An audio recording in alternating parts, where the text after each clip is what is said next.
जय हिंद दोस्तों। ये रीड के लिए एमसीक्यू बेच चल रहा है अपना। आज सभ्यता के क्वेश्चन हम देख रहे हैं, तो स्टार्ट करते हैं। सबसे पहला क्वेश्चन, निम्नलिखित में से कौन सा काल कालीबंगा सभ्यता से संबंधित है? तो इसका आंसर आ जाएगा 2500 ईस्वी पूर्व से 1500 ईस्वी पूर्व तक में।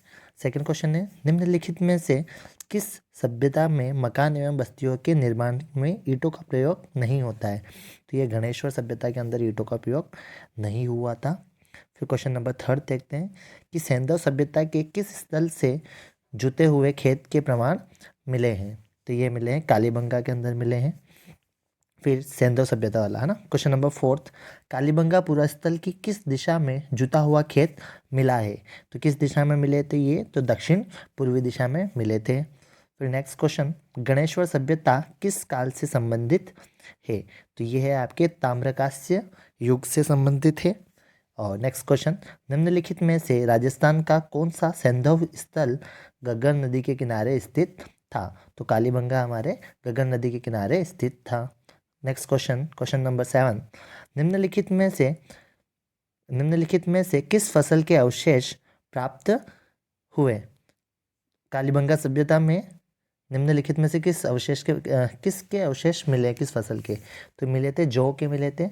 फिर क्वेश्चन नंबर 8, निम्नलिखित में से राजस्थान के किस स्थल से प्राप्त मृदभांडों को लाल धरातल पर काले रंग की सुंदर ज्यामिति डिजाइनों से सजाया गया है? तो आहड़ के अंदर ये सजाया गया था।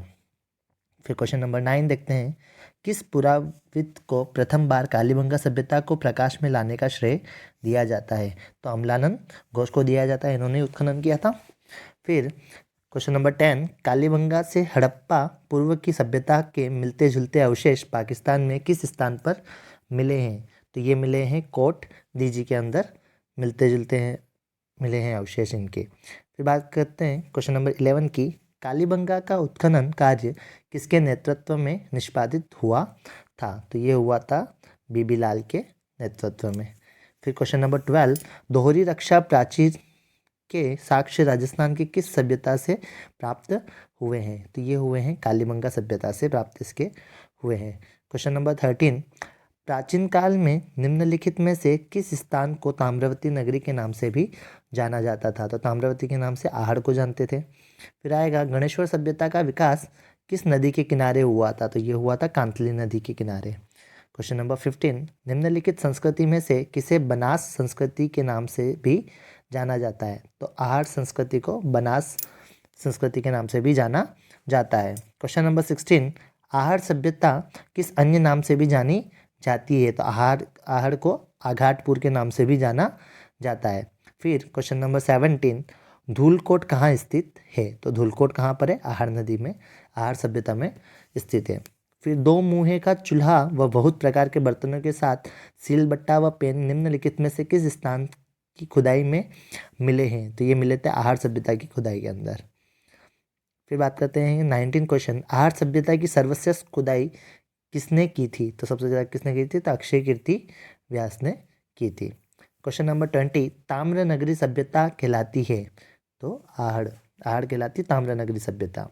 लाल काले मृदभांड वाली संस्कृति का प्रमुख केंद्र था? तो ये भी आहड़, आहड़ के अंदर इसका प्रमुख केंद्र था। क्वेश्चन नंबर 22, राम सेकाश्म और स्फटिक नामक पाषाणकालीन उपकरण प्राप्त हुए हैं? तो ये भी आहड़ में से हमें प्राप्त हुए हैं। क्वेश्चन नंबर 23, सभ्यता जहाँ नालियाँ बनाने में पक्की ईंटों को काम लिया गया है वह कौन सी है? तो ये भी आहड़ के अंदर ली गई है। फिर नेक्स्ट क्वेश्चन, बौद्ध धर्म से संबंधित पुरातात्विक अवशेष कहाँ मिले हैं? तो ये मिले हैं बेराट सभ्यता के अंदर। बीजक की पहाड़ियाँ, बीजक की डुंगरियाँ जिनको बोलते हैं, कौन सी सभ्यता से संबंधित रखते हैं? तो ये बेराट से रखते हैं। बस याद रखना ना, बस से बीजक, बस से बेराट। फिर क्वेश्चन नंबर 26, आहड़ के उत्खनन से प्राप्त कौन सी सामग्री बाह्य संपर्कों का संकेत देती है? तो लेपिस लाजुली। ये डिफरेंट क्वेश्चन है, तो थोड़ा याद रखना।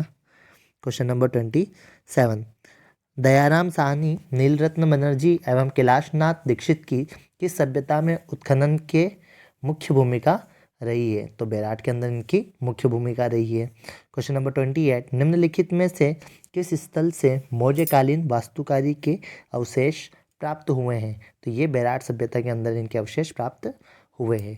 बेराट को विराटनगर भी कहते थे। विराटनगर में प्रथम उत्खनन किसके नेतृत्व में किया गया था? तो सबसे पहले जो किया गया था वो दयाराम साहनी के इसमें किया गया था नेतृत्व में।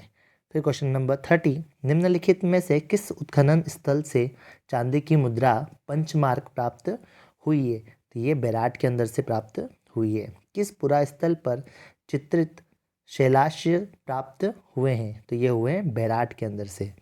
फिर क्वेश्चन नंबर 32, 300 ईस्वी पूर्व से 300 ईस्वी तक के काल में राजस्थान में गोल चैतन्य कहाँ मिला है? ईस्वी पूर्व से ईस्वी तक में के काल में राजस्थान में गोल चैत्यग्रह कहाँ मिला है? तो ये मिला बेराट सभ्यता के अंदर। क्वेश्चन नंबर 23, राजस्थान के जिले में गणेश्वर स्थल स्थित है? तो ये गणेश्वर है हमारा सीकर के अंदर। फिर 34, गणेश्वर सभ्यता का उत्खनन किसके निर्देश में हुआ है?